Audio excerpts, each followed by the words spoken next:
ಈ ಕಾರ್ಯಕ್ರಮದ ಪ್ರಾಯೋಜಕರು ಗಡಿಯಾರ್ ಗ್ರೂಪ್ ಆಫ್ ಕಂಪನಿ. ನೀವು ನೋಡ್ತಾ ಇದ್ದೀರಾ ಸನ್ಮಾರ್ಗ ಸುದ್ದಿ ಸಂಚಯ. ನಾನು ಶಂಶೀರ್ ಬುಡೋಳಿ.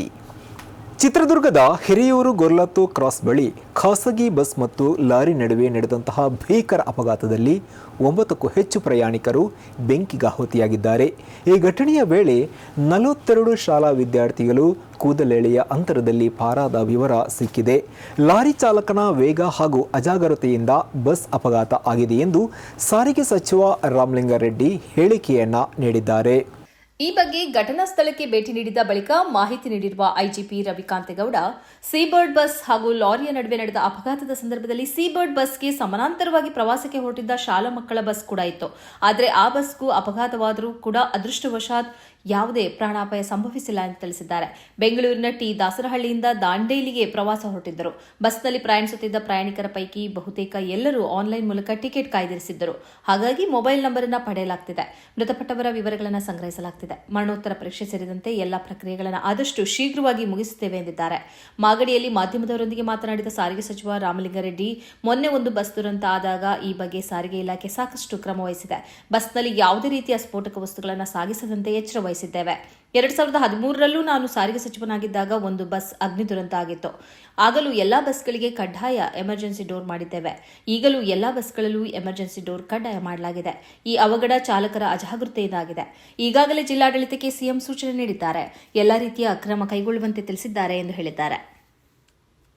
ರಾಜ್ಯದಲ್ಲಿ ಸಿಎಂ ಕುರ್ಚಿ ಫೈಟ್ ಮಧ್ಯೆ ಅಹಿಂದ ಸಮಾವೇಶಕ್ಕೆ ಮುಹೂರ್ತ ಫಿಕ್ಸ್ ಆಗಿದೆ. ಜನವರಿ 25ರಂದು ಮೈಸೂರಲ್ಲಿ ಅಹಿಂದ ಸಮಾವೇಶ ನಡೆಸೋಕೆ ನಿರ್ಧಾರ ಮಾಡಲಾಗಿದೆ ಎಂದು ಹಿಂದುಳಿದ ವರ್ಗಗಳ ಜಾಗೃತಿ ವೇದಿಕೆ ಘೋಷಣೆ ಮಾಡಿದೆ. ಸಿಎಂ ಸಿದ್ದರಾಮಯ್ಯ ಬೆನ್ನಿಗೆ ಅಹಿಂದ ಸಮುದಾಯ ನಿಂತಿದ್ದು, ಸಿದ್ದರಾಮಯ್ಯ ಇವರನ್ನ ಬದಲಾಯಿಸದಂತೆ ಒತ್ತಡ ಹೇರೋಕೆ ಉದ್ದೇಶಿಸಲಾಗಿದೆ. ಕುರ್ಚಿ ಕದನದ ನಡುವೆ ಸಿದ್ದರಾಮಯ್ಯ ಬೆಂಬಲಿಗರು ಹೊಸ ಅಸ್ತ್ರ ಪ್ರಯೋಗ ಮಾಡಲಿದ್ದು, ಜನವರಿ 25ಕ್ಕೆ ಅಹಿಂದ ಸಮಾವೇಶ ನಡೆಯಲಿದೆ ಎನ್ನಲಾಗಿದೆ.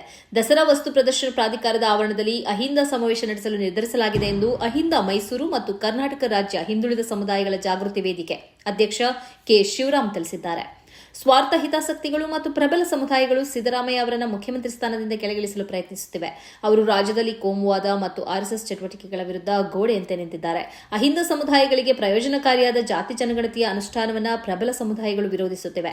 ದೇಶಾದ್ಯಂತ 65% ಅಹಿಂದ ಸಮುದಾಯಗಳು ಕಾಂಗ್ರೆಸ್ ಮತ ಬ್ಯಾಂಕ್ ಅನ್ನು ರೂಪಿಸುತ್ತವೆ ಎಂಬುದನ್ನು ಕಾಂಗ್ರೆಸ್ ಹೈಕಮಾಂಡ್ ಅರಿತುಕೊಳ್ಳಬೇಕು.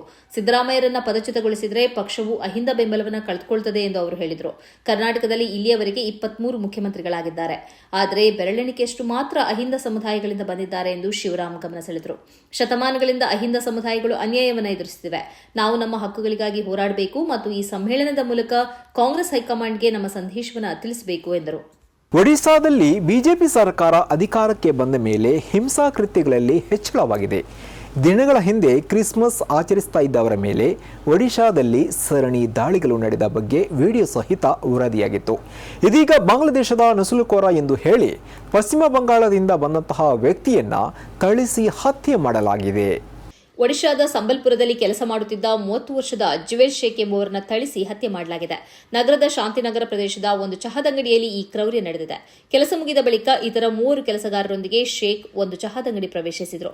ಈ ಸಂದರ್ಭದಲ್ಲಿ 5 ಮಂದಿ ಅಲ್ಲಿಗೆ ಪ್ರವೇಶಿಸಿದರು. ನಿಮ್ಮ ಗುರುತನ್ನು ಹೇಳುವ ದಾಖಲೆ ಪತ್ರವನ್ನು ಕೊಡಿ ಎಂದು ಆಗ್ರಹಿಸಿದರು. ಮಾತ್ರ ಅಲ್ಲ, ನೀವು ಬಾಂಗ್ಲಾದೇಶದಿಂದ ಬಂದ ನುಸುಳುಕೋರರು ಎಂದು ಹೇಳಿ ದೌರ್ಜನ್ಯ ನಡೆಸಲು ಪ್ರಾರಂಭಿಸಿದರು.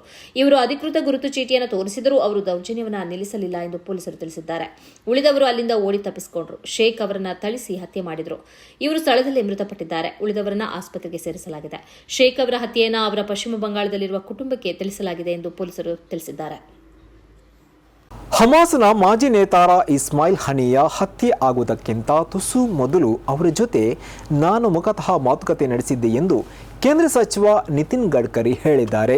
ಇರಾನಿನ ಟೆಹರಾನ್ನಲ್ಲಿ ಇಸ್ಮಾಯಿಲ್ ಹನಿಯಾ ಇವರ ಹತ್ಯೆ ನಡೆದಿತ್ತು. ಹೊಸದಾಗಿ ಆಯ್ಕೆಯಾದ ಇರಾನಿನ ಅಧ್ಯಕ್ಷ ಮಸೂದ್ ಪೆಷೆಸ್ಕಿಯಾ ಅವರ ಪ್ರತಿಜ್ಞಾವಿಧಿ ಸ್ವೀಕಾರ ಸಮಾರಂಭದಲ್ಲಿ ಭಾಗವಹಿಸುವುದಕ್ಕಾಗಿ ನಾನು ಇರಾನ್ಗೆ ಹೋಗಿದ್ದೆ.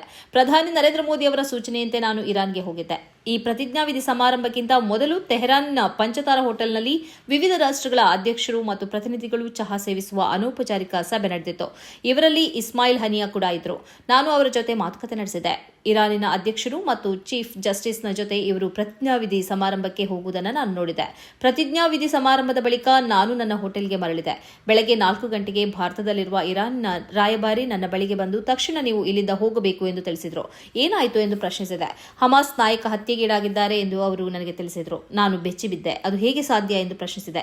ನನಗೆ ಈ ಬಗ್ಗೆ ಮಾಹಿತಿ ಇಲ್ಲ ಎಂದು ಅವರು ಉತ್ತರ ಕೊಟ್ಟರು ಎಂದು ಗಡ್ಕರಿ ನೆನಪಿಸಿದ್ದಾರೆ. 2024 ಜುಲೈ 31ರಂದು ಮುಂಜಾನೆ 1:15 ಹನಿಯಾ ಅವರ ಹತ್ಯೆ ನಡೆದಿತ್ತು. ಇರಾನ್ನ ಸೇನೆಯ ಮೇಲ್ನೋಟದಲ್ಲಿ ಭಾರೀ ಭದ್ರತೆ ಇರುವ ಸೈನಿಕ ಸಮುಚ್ಚಯದಲ್ಲಿ ಹನಿಯಾ ವಾಸಿಸುತ್ತಿದ್ದರು. ಈ ಸಂದರ್ಭದಲ್ಲಿ ಅವರ ಅಂಗರಕ್ಷಕ ಕೂಡ ಹತ್ಯೆಗೀಡಾಗಿದ್ದಾರೆ. ಅವರು ಹೇಗೆ ಹತ್ಯೆಗೀಡಾದರು ಎಂಬುದು ಈಗಲೂ ಬಹಿರಂಗಕ್ಕೆ ಬಂದಿಲ್ಲ. ಒಂದು ಬಗೆಯ ಅನಿಶ್ಚಿತತೆ ಇದೆ. ಅವರು ಮೊಬೈಲ್ ಫೋನ್ ಉಪಯೋಗಿಸಿದ್ದರಿಂದ ಅವರ ಹತ್ಯೆ ನಡೆಯಿತು ಎಂದು ಕೆಲವರು ಹೇಳ್ತಾರೆ. ಇನ್ನು ಕೆಲವರು ಬೇರೆ ರೀತಿಯಲ್ಲಿ ಹತ್ಯೆ ನಡೆಯಿತು ಎಂದು ಹೇಳ್ತಾರೆ ಎಂದು ಗಡ್ಕರಿ ಹೇಳಿದ್ದಾರೆ.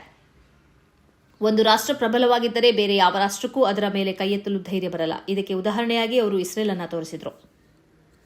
ಬಾಂಗ್ಲಾದೇಶದಲ್ಲಿ ಹತ್ಯೆಗೀಡಾದ ಬಟ್ಟೆ ಕಾರ್ಖಾನೆಯ ಉದ್ಯೋಗಿ ದೀಪು ಚಂದ್ರದಾಸ್ ಮನೆಗೆ ಬಾಂಗ್ಲಾದ ಶಿಕ್ಷಣ ಸಚಿವ ಸಿಆರ್ ಅಬ್ದುಲ್ ರಹಮಾನ್ ಭೇಟಿ ನೀಡಿದ್ದು ಆ ಕುಟುಂಬದ ರಕ್ಷಣೆಯನ್ನ ಸರ್ಕಾರ ವಹಿಸಿಕೊಂಡಿದೆ ಎಂದು ಹೇಳಿದ್ದಾರೆ.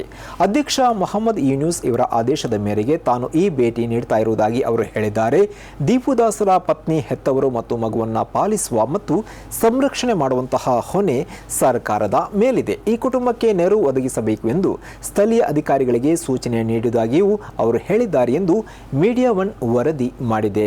ಬೆಂಗಳೂರಿನಲ್ಲಿ ಮಾತನಾಡಿದ ಸಚಿವ ಸತೀಶ್ ಜಾರಕಿಹೊಳಿ, 5,000 ಕೋಟಿ ರೂಪಾಯಿ ಹಣ ಎಲ್ಲಾದರೂ ನಾಪತ್ತೆಯಾದರೆ ಆದಾಯ ತೆರಿಗೆ ಇಲಾಖೆಯವರು ಸುಮ್ಮನೆ ಬಿಡುತ್ತಾರೆಯೇ ಎಂದು ಪ್ರಶ್ನಿಸಿದರು. ಈ ಮೂಲಕ ಬಿಜೆಪಿಯ ಹಣ ದುರ್ಬಳಕೆ ಆರೋಪವನ್ನು ತಳ್ಳಿಹಾಕಿದರು. ಈ ಬಗ್ಗೆ ಹಣಕಾಸು ಇಲಾಖೆ ಹಾಗೂ ಸಂಬಂಧಪಟ್ಟ ಮಂತ್ರಿಗಳು ಶೀಘ್ರವೇ ಸ್ಪಷ್ಟೀಕರಣ ನೀಡಲಿದ್ದಾರೆ ಎಂದರು. ಅಲ್ಲದೆ ಮುಂದಿನ ತಿಂಗಳುಗಳ ಹಣ ಬಿಡುಗಡೆಯಾಗುವ ಸಂದರ್ಭದಲ್ಲಿ ಬಾಕಿ ಇರುವ ಹಿಂದಿನ 2 ತಿಂಗಳ ಹಣ ಬಂದೇ ಬರುತ್ತದೆ. ಕೇವಲ ತಾಂತ್ರಿಕ ವ್ಯತ್ಯಾಸ ಆಗಿರಬಹುದು ಅಷ್ಟೇ ಎಂದು ಸ್ಪಷ್ಟನೆ ನೀಡಿದರು. ಬಾಂಗ್ಲಾದೇಶದಲ್ಲಿ ಹತ್ಯೆಗೀಡಾದ ಬಟ್ಟೆ ಕಾರ್ಖಾನೆಯ ಉದ್ಯೋಗಿ ದೀಪು ಚಂದ್ರದಾಸ್ ಮನೆಗೆ ಬಾಂಗ್ಲಾದ ಶಿಕ್ಷಣ ಸಚಿವ ಸಿಆರ್ ಅಬ್ದುಲ್ ರಹಮಾನ್ ಭೇಟಿ ನೀಡಿದ್ದು ಆ ಕುಟುಂಬದ ರಕ್ಷಣೆಯನ್ನ ಸರ್ಕಾರ ವಹಿಸಿಕೊಂಡಿದೆ ಎಂದು ಹೇಳಿದ್ದಾರೆ. ಅಧ್ಯಕ್ಷ ಮೊಹಮ್ಮದ್ ಯೂನುಸ್ ಇವರ ಆದೇಶದ ಮೇರೆಗೆ ತಾನು ಈ ಭೇಟಿ ನೀಡ್ತಾ ಇರುವುದಾಗಿ ಅವರು ಹೇಳಿದ್ದಾರೆ. ದೀಪು ದಾಸರ ಪತ್ನಿ, ಹೆತ್ತವರು ಮತ್ತು ಮಗುವನ್ನ ಪಾಲಿಸುವ ಮತ್ತು ಸಂರಕ್ಷಣೆ ಮಾಡುವಂತಹ ಹೊಣೆ ಸರ್ಕಾರದ ಮೇಲಿದೆ. ಈ ಕುಟುಂಬಕ್ಕೆ ನೆರವು ಒದಗಿಸಬೇಕು ಎಂದು ಸ್ಥಳೀಯ ಅಧಿಕಾರಿಗಳಿಗೆ ಸೂಚನೆ ನೀಡಿದಾಗಿಯೂ ಅವರು ಹೇಳಿದ್ದಾರೆ ಎಂದು ಮೀಡಿಯಾ ಒನ್ ವರದಿ ಮಾಡಿದೆ. ಈ ಹತ್ಯೆ ಸಮರ್ಥನೀಯವಲ್ಲ. ಇದರಲ್ಲಿ ಭಾಗಿಯಾದ ಪ್ರತಿಯೊಬ್ಬರನ್ನು ಕಾನೂನಿನ ಮುಂದೆ ತರಲಾಗುವುದು. ಈವರೆಗೆ 12 ಮಂದಿಯನ್ನು ಬಂಧಿಸಲಾಗಿದೆ. ಡಿಸೆಂಬರ್ 19ರಂದು ನೀಡಿದ ದೂರಿನಂತೆ ಪ್ರಕರಣ ದಾಖಲಿಸಲಾಗಿದೆ ಎಂದು ತಿಳಿದು ಬಂದಿದೆ. ಧರ್ಮ ನಿಂದನೆ ಮಾಡುವ ಪೋಸ್ಟ್ ಸೋಷಿಯಲ್ ಮೀಡಿಯಾದಲ್ಲಿ ಹಂಚಿಕೊಂಡ ಕಾರಣಕ್ಕಾಗಿ ಈ ಹತ್ಯೆ ನಡೆದಿದೆ ಎಂದು ಹೇಳಲಾಗಿತ್ತು. ಆದರೆ ಇದು ಸಂಪೂರ್ಣ ಸರಿಯಲ್ಲ. ಅದರ ಬದಲು ಕೆಲಸದ ಸ್ಥಳದಲ್ಲಿ ಉಂಟಾದ ಜಗಳ, ಘರ್ಷಣೆಯ ಮುಂದುವರಿದ ಭಾಗವಾಗಿ ಈ ಹತ್ಯೆ ನಡೆದಿದೆ ಎಂದು ಸಹೋದರ ಅಪ್ಪು ಚಂದ್ರದಾಸ್ ಮತ್ತು ಕುಟುಂಬ ಹೇಳಿದೆ ಎಂದು ವರದಿಯಾಗಿದೆ. ಡಿಸೆಂಬರ್ 18ರಂದು ದೀಪುದಾಸ್ ಅವರನ್ನು ಹತ್ಯೆ ಮಾಡಲಾಗಿತ್ತು.